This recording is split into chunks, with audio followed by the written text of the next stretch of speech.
Hey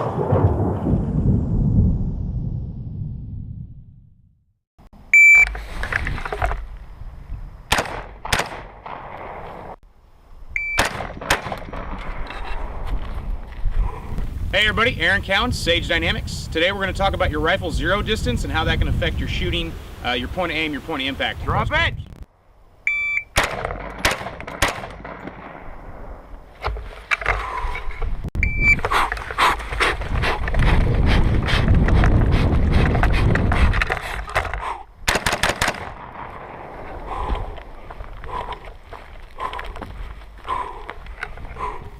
Now, your three most common zero distances are going to be your 25-300, your 50-200, and your 100-meter zero. There's some significant differences between the three, although the 50-200 and the 100 are closer than those two compared to the 25-300. I used the 25-300 when I was in the military. As soon as I left the military, I stopped using it. I've been using the 50-200 for about a decade now, and until recently, it was my favorite zero. William Petty introduced me to the 100-meter zero. I believe Paul Howe teaches it and preaches it and says it's the greatest zero out there. Recently decided to go ahead and take the plunge, put a 100-meter zero on my home defense gun, and I really like it. The difference between the zeros are kind of, they speak for themselves, but not a lot of people can appreciate them because they don't often get the chance to shoot out to the distances for which the rifle can be used. With the 25-300, there is a lot of differences in distances of where your point of aim, point of impact is going to be. Your 50-200 less, and the 100-meter zero, as I found, and it's been demonstrated by others, is even less distance or differences, point of aim, point of impact across a wider degree of zeros. But in this video, we're just going to talk about close quarters and how your zero can affect your point of aim, point of impact in close quarters.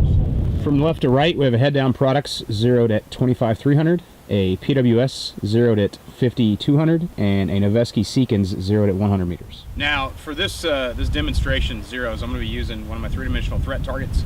The orange bullseye is going to be my point of aim every time, so wherever it moves on target, that's where my actual point of aim is. The point of impact is going to be determined on the zero and my distance from the threat. Just as a demo, I'm going to shoot the three guns, let you see the difference from point of aim, point of impact at your common self-defense distances. And then I will introduce some context into the drill to show you why it might behoove you to change your zero if you're using a zero that doesn't work as well in close quarters or across a wide degree of distances you might encounter for self-defense. Now, for some context, what we're looking at is your most likely to your least likely distance situations. Again, 100,000 possible variables to go into any self-defense shooting. However, it's more likely to be closer to your threat than further away from your threat. Even in law enforcement, engagement distances traditionally are closer than they are further away. I think the longest police sniper shooting on record is still just over 400 meters, whereas the average is in the 50-meter range, and most of them are closer than that. And that's sniper applications. For the average police officer shooting distances, much closer. For self-defense situations, especially in a profit crime situation where the threat physically has to approach you and speak to you to let you know that you're being robbed or being carjacked or what have you, that distance is going to be pretty close. Rifle doesn't really factor into some of those situations. In a home defense situation, you're more likely to take a closer shot than a further shot based on the size of your home. If the shooting happens inside your home or an immediate area defense, and obviously based on your state laws, what you can and can't do. So I'm going to start this off at the 5 meters, and I'm going to work my way back and show you the point of aim, point of impact differences. First up will be a 25-meter 300 zero on the Head Down Products rifle.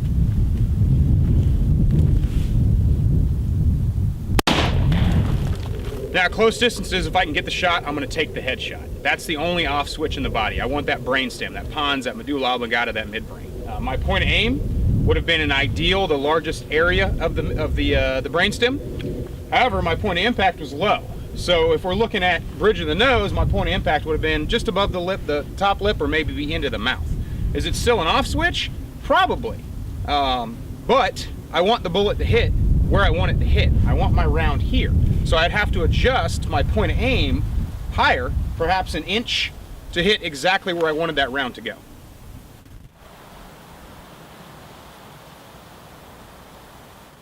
Five meters, the 50-200 meter zero gun.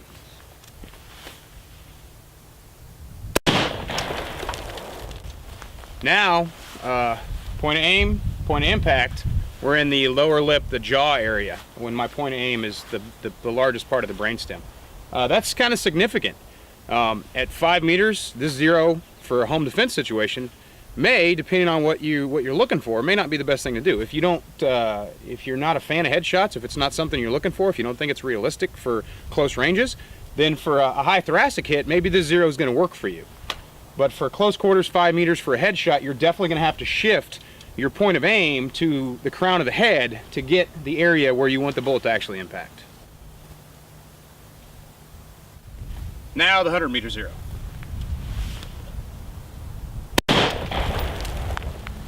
Now the 100 meter zero, basically the same as the 5200 at this distance. Again, if you're going to use a zero, you have to be aware of that.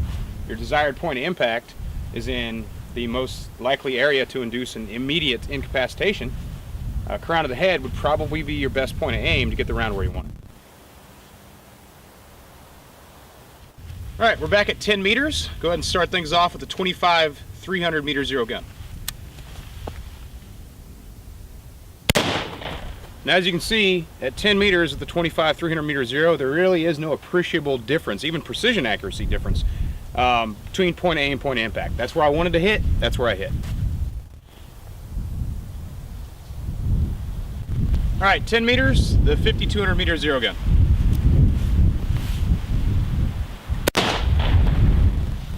All right, unlike the 25 300 meter zero, the 5200 meter zero, we're dropping low. Still low a little bit. Not a significant issue. Obviously, that's like half an inch, closer to 3/4 of an inch. Not a significant issue, but you can understand that there is going to be a point of aim, point of impact difference. 10 meters, the 100 meter zero.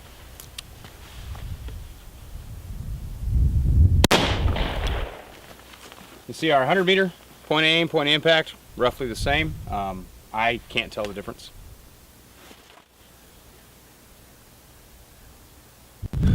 All right, now we're back at 15 meters, starting off again the 25 300 meter zero.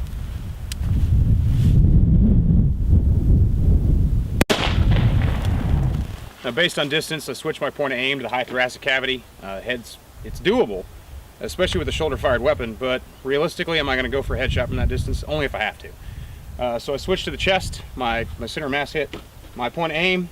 I know I pulled here. It's a little high, but it's still right in that area that I was actually aiming for, because the further away we get, the harder it is to aim really, really precise with non-magnified optics. So the 25 300 at 15 meters, still pretty decent zero. All right, back at 15 again with our 50 200 meter zero.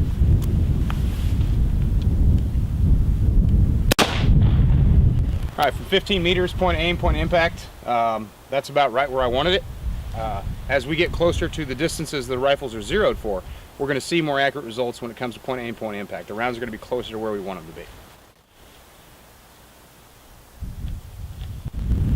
15 meters, 100 meter zero.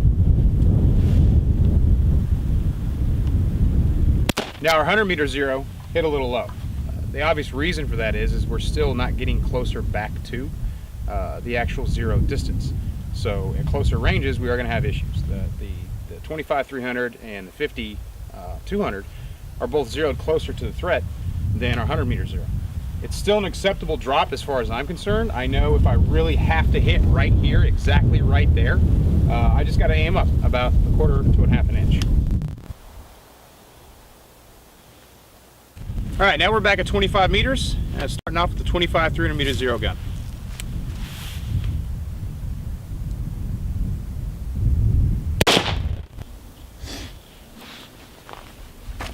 From 25 meters standing, point of aim, point of impact. From back there, my 2 MOA dot fills up a good portion of my point of aim. It's not in the black where I would want it. That would be more precision accuracy.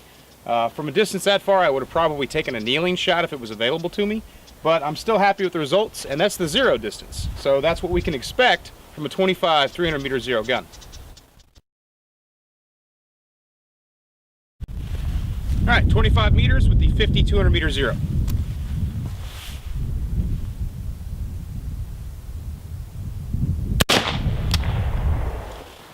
All right, so our 50 200 meter zero, still right where I wanted it, and a little right Having to use iron sights on that gun, I know it's an excuse, it is an explanation. Battery died in the aim point, which is a good idea to keep iron sights on your guns. But it's still in the neighborhood, practical accuracy of where I wanted that round to go. That's still a really solid heart hit if this was the threat and this is how he presented it to me, and that was the point of aim I had available. Now, the 100 meter zero gun from 25 meters.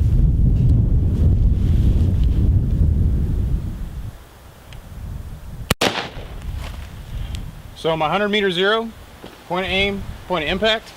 Again, it's not exactly where I want it for more precision accuracy, but for practical accuracy, it's still a really good hit. Even from 25 meters, 100 meter zero, it's a great zero. Now we've looked at the most likely to the least likely. We started with our close-in ranges, our home defense kind of situations with the rifle, or whatever variable, whatever self-defense situation you may find yourself in. And we moved it back to 25 meters. 25 meters is a great distance for self-defense shooting. For law enforcement, a little more realistic. For military, definitely more realistic. Now, let's look at these zeros at greater distances, or even less likely situations for maybe a self-defense shooting, but maybe more likely for a law enforcement military application. All right, so now we're looking at a 50 meter shot. I'm gonna start off with a 25, 300 meter zero gun.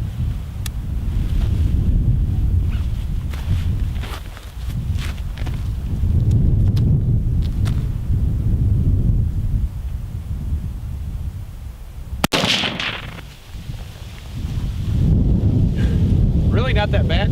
Point of aim, point of impact, I'm a little to the left. That could be the zero. Most likely it was just me. Guns are pretty stable. I'm going to be using a mag pod on the magazine, so I can put it all the way on the deck, get that added stability. But from 50 meters, the 25, 300 meter zero gun is still putting around right about where I want it.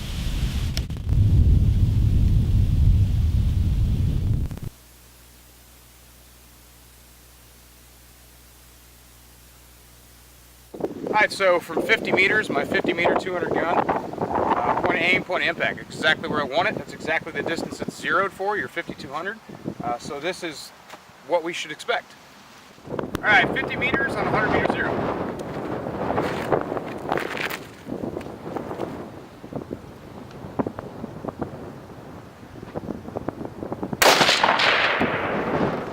Alright, obviously on the 100 meter gun, we're hitting a little low. Still a really good shot. I mean, we're dealing with practical accuracy at those distances. Precision accuracy, obviously magnified optics would be preferable. You can still be precise with a non-magnified red dot holographic sight, depending on what your definition of precision is. This is a very small target area, very small point of aim. Even though my point of aim was here, my point of impact is here, it's still a really good hit when we look at reality and context. That's a really good high thoracic. In fact, it's a heart hit. So if the threat was presented to me in this way, this zero makes me very, very happy. All right, putting it in context, one example, a hostage situation. Is it likely? It can happen.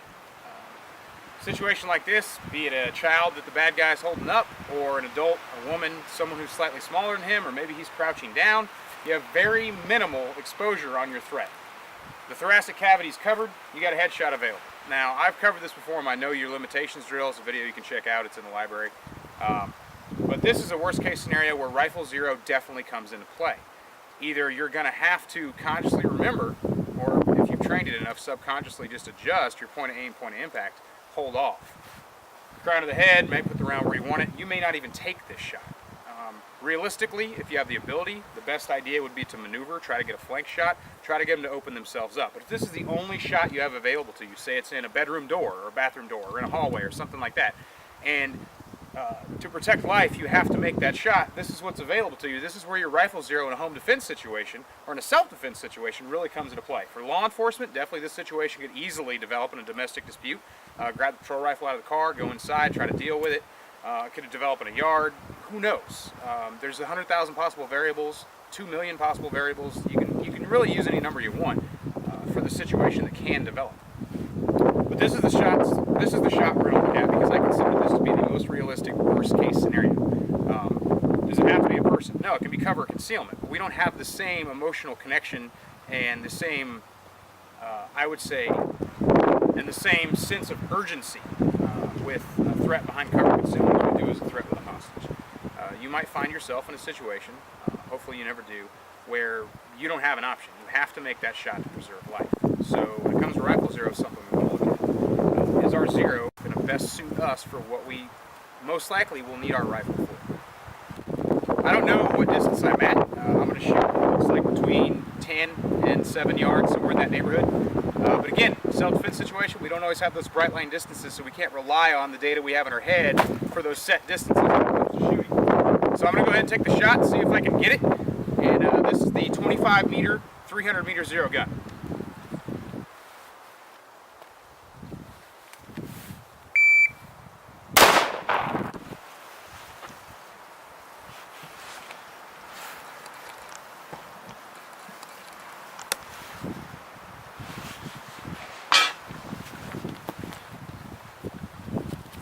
I got my hit, high crown of the head, may have glanced off the skull.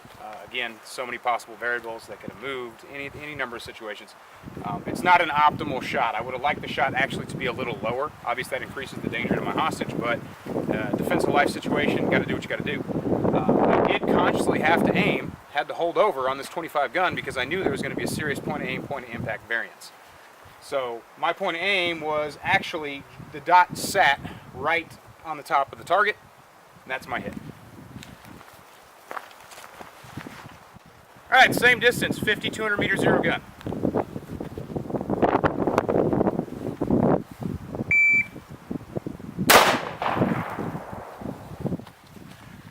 More realistically, where I wanted it, hits a little lower. I'm happy with it, but again, my point of aim, point of impact, severely different from that distance. I had to aim higher to get the bullet right where I wanted it.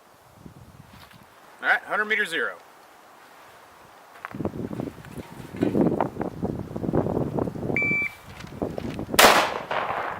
The 100 meter, we're going to really good hit right here. Because it's so close, zero so far, I actually had to aim off the head completely to get my hit. Now I know that because I've been using the zero for a little bit. I'm more familiar with the 5,200. I've been using that for, like I said, about a decade. Got away from the 25-300 a long time ago. I'm still feeling this zero out. When I was running this drill cold, I hit the hostage because I'm still learning the zero. The lesson there for me is know your zero and get a lot of experience with your zero at different distances at different levels of difficulty. This is obviously not a beginner's drill. I'm going to show my work. I just told you guys I shot the hostage. That's a humbling experience for me. Even though I'm an instructor, I'm still a student. I still practice. I still have to maintain my own level of proficiency. I could have easily just swapped this target out for a fresh one. You guys would have never known the difference. But I wanted to show you that I can make mistakes too. I'm still relatively new to the zero, so I need to understand that there is going to be a variance, there is going to be a difference. Now hearing that, you may be automatically turned off to the 100 meter zero. Don't do that. Don't use my experiences. Get out there if you want to. Put 100 meter zero on your gun if you're able, and practice, practice, practice, practice, practice. No matter what your zero is, practice, practice, practice, practice, practice. What has this video shown us? There are no huge differences at closer ranges between the zeros when it comes to practical accuracy. High thoracic, whole head. When we get into precision accuracy, which I would definitely consider this to be a precision accuracy shot, things get a little more interesting, a little more difficult, and your knowledge of where your holdover will have to be to change your point of aim, point of impact is definitely more critical. The more urgent the situation, the harder it's going to be. So the more practice you have on the weapon, knowing your zero, the better off you're going to be. I didn't want to make this video too long, so I didn't get into random distances, and I didn't get into the 100 and the 200 meters, which I'll do in a future video just to show you guys more differences and more how some things are still the same at greater distances on these three different zeros. First off, I want to apologize for the wind noise on the camera. I actually made some pretty good sacrifices for you guys today. It's been windy all day. I've broken 2 lenses and the mic input for my Rode mic on top of the camera, so now I'm having to use the internal mic, which explains the excess of wind on the audio. Apologize for that. What have we learned? We looked at a lot of information. We looked at 3 different zeros, and we looked at how those zeros relate to close quarter shooting, our most likely situations, working back to our least likely situations, depending on your occupation and or what your rifle's for. Self-defense, law enforcement, military, what have you. I try to keep it as basic and simple as possible. I don't want to get into too much of the ballistics thing. Obviously, your zero ammo is going to affect things, but it should stay consistent across the zero. If you zero 55 grain, you're going to get 55 grain performance all the way out to how far you shoot. Now, if you zero on 55 and switch to a 69 or a 77, barrel twist, all these things will factor into that. So it's something you have to kind of experiment with on your own, and I definitely encourage you to get on that Google and find some credible sources, credible ballistic data, and look at these zeros and see which one's going to be best for you. As we saw, not a huge difference between them for some distances. Other distances, there was a considerable difference. So that's something to factor in. What are you most likely to need your rifle for? And then know where your point of aim, point of impact is going to be for situations where you're least likely to have to shoot. I'm Aaron Cowan with Sage Dynamics, training accordingly.